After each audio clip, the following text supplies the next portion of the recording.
What is up, Nuggets? It's your boy, Killer Pizza, here with a brand new video for you rascals and rapscallions out there. Hopefully everybody's having a groovy weekend, watching some good horror movies during this Halloween season, following up on your 31 days of horror. As you could tell from the title of this video, I just recently seen what is the talk of the town, Terrifier 3.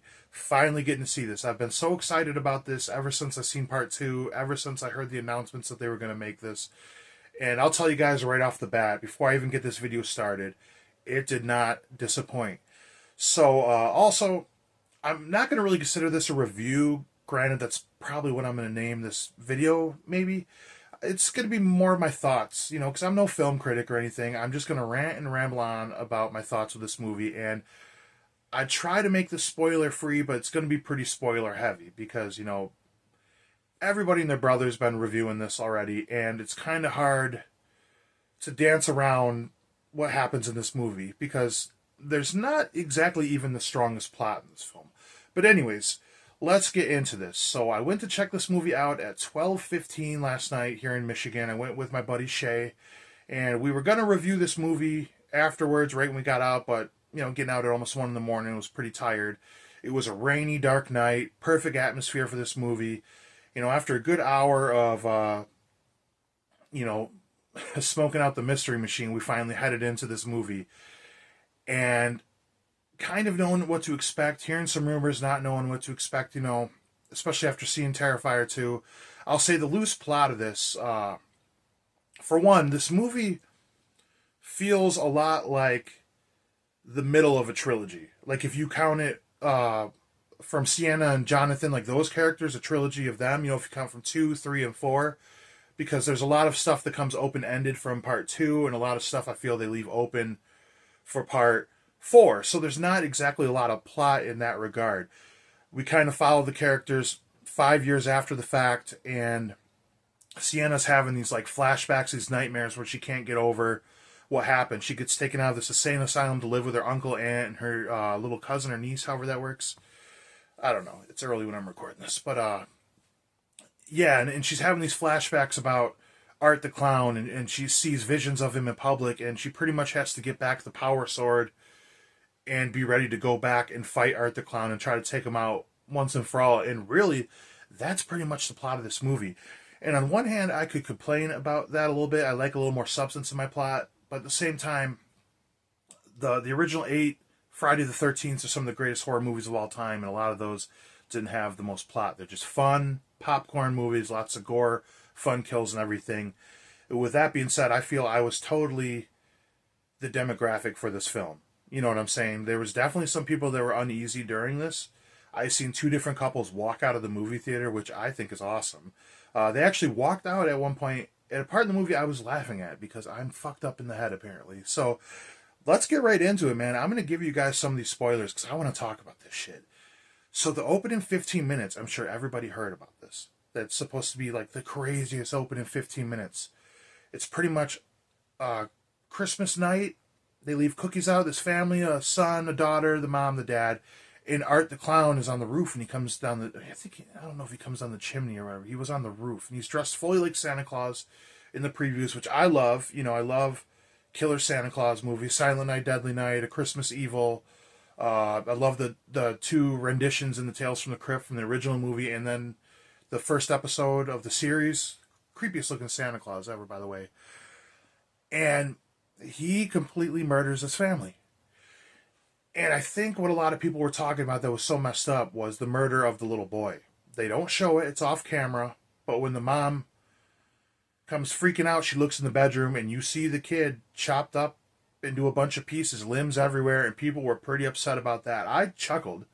And don't get me wrong, it's like there's movies out there like Martyrs, Guinea Pig, you know, there's certain horror movies with this extreme gore that's hard to watch with the realism. I think a lot of the stuff with Art the Clown has a cartoonish feel and vibe to it. Like, the gore looks good, but it's so over the top. That's why I laughed. I was like, oh, shit, they really went there. But I see no one else was laughing, so this was a theme of the night.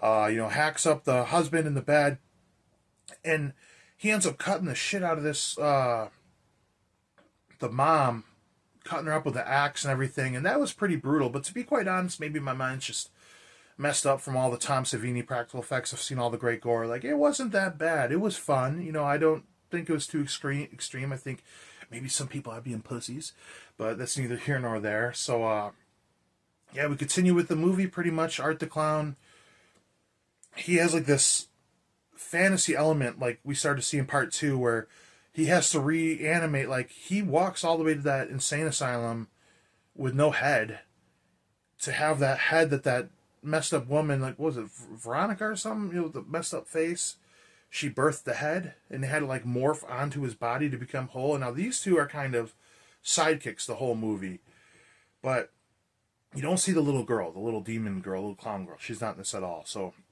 you got these two going around killing everybody. You got all these scenarios where, like, Art the Clown doesn't really come in contact with Sienna until like the third act. She's kind of just going through these psychological issues and trying to get a hold of her brother Jonathan, and they want to go back to fight. She's got this little annoying, like, cousin, like I said. This girl's so obnoxious, man. She's this little nosy little girl and everything, and so she's trying to prepare to fight Art the Clown while he's going in these scenarios of like going to the bar and seeing a Santa Claus in there, and Clint Howard's there too. Their interactions in the bar. There's a scene where he dresses up, you know, as Santa Claus in the mall that we've seen in the previews and everything, which is another messed up scene. There's this weird scene where, like, that other girl with the missing face, the other killer, she like slits her wrist in this bathtub and like dies again, and Art the Clown sits up in this rocking chair like from Black Christmas, and they sit there like that for like 5 years until these home fixer uppers come in, and apparently that like awakens them again for some reason. And this is another fucked up scene. This is one of the craziest ones for me. He takes a box cutter and cuts open the top of this guy's head, and he rips all the skin off the face till it's just his skull. That was fucking gnarly. And the whole time the girl, the demon girl or whatever, she's taking the shard of glass and kind of sticking it where the sun don't shine and getting off at it with all this blood falling out of her. That was a little nasty, you know what I mean? I could feel people around me uncomfortable, but, you know, this is what you signed up for, man, you know. Terrifier 3, I wish I could have gotten one of those barf bags, you know, just to keep as a collector's item. They didn't have any at my theater, but that was fucked up. I will say, something I didn't like that much, Jonathan wasn't in this movie very much. There was like a subplot where his roommate in college had a girlfriend that was like running this murder podcast, and she was trying to get him or his sister to be a guest on there, and the roommate and the girlfriend were almost featured more in this movie than Jonathan. Like, Sienna and Art the Clown were the two that were in this movie the most. I wouldn't have minded a little more side characters, a little more, you know, storyline in that regard. But, like I said, this just really felt like a middle of the ground movie for me. Like, it left a lot of doors open for what happens in part 4. And this gets real crazy, man. I'm going to forget so much stuff that happened in this movie. Like, I was almost in shock after watching it. So, the scene, it was hard to tell which scene was like the goriest one they were talking about, but I think it's definitely the chainsaw scene. The couple, the roommate and the girlfriend, are getting it on in the shower, a glass shower, and you see it for the previews, him coming in with a chainsaw. They show it all. He cuts this girl the fuck up, chops off the boyfriend's arms, and he's hacking him up. Kind of reminiscent of the hacksaw down the girl that's upside down in the original Terrifier. He takes his chainsaw right up the dude's ass and starts cutting him in half. The dude flips over. They show it and everything. He's slicing right through his dick and balls. They show it. He cuts all the way through him, rips them all apart. Brutal. So much fucking blood. And he starts doing Snow Angels in the Blood, and they do a really good job with like the classic Christmas music, like at these like fucked up scenes. And what's his name? David Horton, or David Howard Thornton, is the guy who plays Art the Clown, right? This guy makes the movie. His body language, the way he sells everything without even saying a word, is so good. And one of my favorite things about him as a horror icon, I'll say, he's up there, man. He's going to go down in history, you know. I love the way he can go from these smiles and everything to just that look, that long frown of the clown, and it's scary as fuck, man. He's shooting people in the fucking head in this movie, chainsawing them into pieces, ripping their heads off, cutting people up with axes. Like, I wouldn't say anything in this movie topped that bedroom scene. That was crazy, the fact that it just kept going. But there is way more gore in this movie. Way darker of a movie. This is a very mean Art the Clown. He is on a rampage in this movie, and he kills more kids than that original one. I didn't even mention that. That scene where where all the kids are meeting him in the mall, he gives out like legitimate gifts. He's handing out gifts to these kids. So it's weird this factor like him wanting to be Santa Claus. Like that was never really explained. But the last gift this little kid's opening, he's like, "Oh, what is this? It's a fucking bomb," and it blows up the whole fucking food court of the mall and killed all these kids and parents.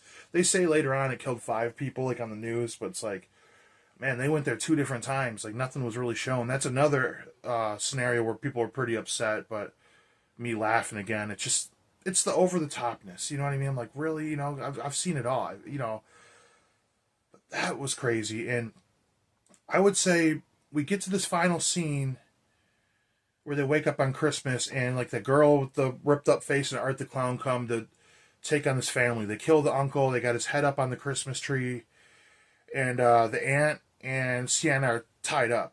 Now I will say I think they didn't build enough into the final fight scene. Like I like that this wasn't 2.5 hours like part two, but I thought it was just very sudden that they got into this final act with the final battle. And I think the final fight scene could have been a little longer. There could have been a little more back and forth, like in part two. It kind of reminds me of, is it Halloween Ends, where they put Michael Myers in that meat grinder or whatever? I always thought that scene with him and Laurie was just too short. It could have been more back and forth, a little more epic. I think the same thing with this fight scene. And I didn't like that Art the Clown kind of came off as like the sidekick to the girl with the ripped off face, like towards the end. That was kind of strange to me as well. But I mean, that was some good stuff though. Even though I give that critique, and it turns out Jonathan got killed off screen. They show his skull on the mantelpiece and everything, which I think he deserved a little better, Jonathan. You know, but there's a scene where the cousin like falls through this fucking portal, like. Well, the demon chick like tries to possess Sienna, and it looks like some Stranger Things shit. Then the whole floor falls out, like melts through like the acid from the body, and it's like this other world. And the cousin's trying to get in there. The dumbest move possible. Sienna grabs the knife by the blade and tries to have the girl grab the knife and pull her up. That's one of the hardest things for me to watch. Just thinking of the blade going through your hand. My buddy Shay, I watched this with, had the best point. He's like, "Why not just grab one of the curtains or something?"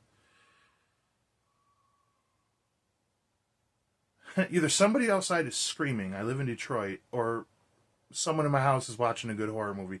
But that's Detroit. But yeah, that was pretty brutal. I don't mind the fantasy elements. It makes me excited for part four. Because like Art the Clown gets killed, and he kind of just, when she looks back, he's gone, the window's open. And I like that visual from like Killer Santa Claus movies, where the snow and the wind's coming through, and it was kind of a Halloween Part 1 disappearance, and then it just shows him getting on a bus and leaving town. So it's like, why did he just leave like that? You know, what's going to happen in Part 4? Now, as much as I question the fantasy elements, I'm kind of excited for Part 4, where they could do... I would like to see them go in like a different dimension, like in Hellraiser Part 2, where they're in that different world, because the cousin fell down there and she was nosy, so she read all of Sienna's diary. She knows everything about this. And the magic sword fell down there with her. So I would like her to go down into like Art's dimension. And maybe the little cousin has learned to fight and be a warrior herself. Like, I would be so down to go into this completely crazy fantasy element in Part 4. I just think that'd be a lot of fun. So like I said, a lot of things open-ended. You don't know where that's going to go, you know. Oh, and there was a scene too earlier where he kills the guy dressed up as Santa Claus using like this nitrous shit, this frozen nitrous, where he freezes his legs and he starts breaking his legs apart with a hammer. Fucking nasty ass shit. But crazy movie, you guys. A lot of people I've talked to said they preferred this over part 2. I didn't rewatch part 2 before I went and seen part 3. So it's not exactly fresh in my mind. But after sleeping on this, I would say I probably prefer part 2 a little better. But that's no shade at 3. Like I said, it just kind of feels like a middle of the ground movie in some kind of ways. You know what I mean? Feels like part 2, where they're more just setting things up for part 3. But either way, this was fucking awesome. I couldn't be happier to go see this opening night. You know, we don't get big time horror movies like they used to have in the 80s, or movies in general. Like, can you imagine going to see like Back to the Future back in the day, you know, or, you know, non-horror. But I was excited to go see this, and it paid off. I had a lot of fun, you know what I mean. Uh, Not quite sure if it was better than part 3, but this is something that should be celebrated because part 2 wasn't meant to make that much money in the theater, and it opened everything up for independent horror films. And for this to come out, this is just something different than all the Hereditary and Insidious, all those movies that used to come out every year, or even like Paranormal Activity or Saw, which Saw is gory as hell too, pretty much torture porn though. But this had a cartoonish charm to it, and I think though it had a lack of plot sometimes, it felt like it never really paid off where it was going. Didn't have certain characters to have a little more development, like I would like Jonathan to have a little more. It built him up like he was reaching this arc of going back and fighting for what he believed in. But maybe he'll come back in part 4. You never know. You could be in a different dimension. You could live down there. It could be like a version of hell. We don't know. Like I said, I don't like that they left certain things open ended. But in terms of the performance from everybody in here, Sienna and Art the Clown in particular, that guy is a superstar, man. The performance he plays as Art the Clown, the theme of Christmas with the good soundtrack, the holiday music, and then you have a lot of like synthwave, the midnights in here quite often. And honestly, the kills, man, I'm not going to call it a one-trick pony, but like, I love practical effects. And that alone makes this movie fucking amazing to me. But I'm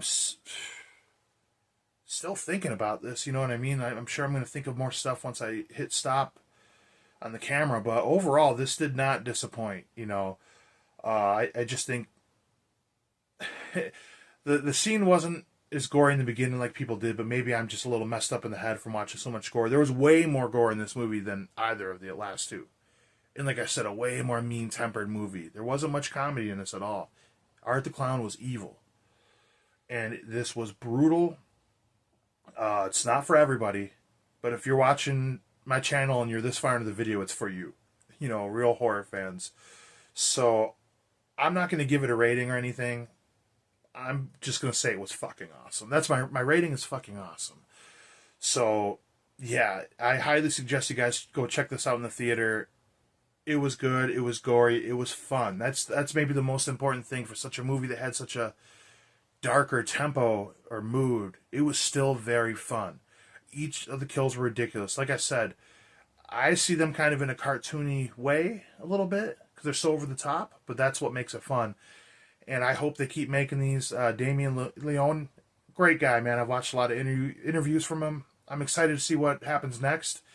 And if you're a fan of good old-fashioned slashers, gore, practical effects, horror movies from the 80s, this is one you need to check out. If you like Terrifier 2, you're going to love this one. Go check it out today. Go check it out tomorrow. Go with a group of people. You guys will have a blast. Terrifier 3 was fucking awesome, and I'll definitely go back to revisit it, and I can't wait for part 2. So that is my ranting and rambling on for 18 minutes about Terrifier 3. So with that being said, hopefully you guys enjoyed the rest of your day. Blood, Guts, Gore. I'll check you guys next time.